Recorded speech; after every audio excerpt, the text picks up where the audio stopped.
দেখো কতটুকু ছানাটি হয়েছে, কত সুন্দর। আজকে আমরা কেলেপুকুর আগ্রায় খেতে এসেছি।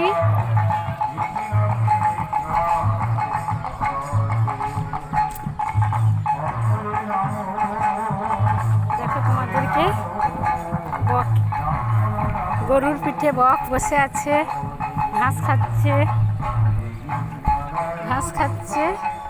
আর গরুর পিঠে পিঠে বকগুলি কেমন চেপে আছে, ওদের সাথে সাথেই ঘাস খাচ্ছে। দেখো বন্ধুরা,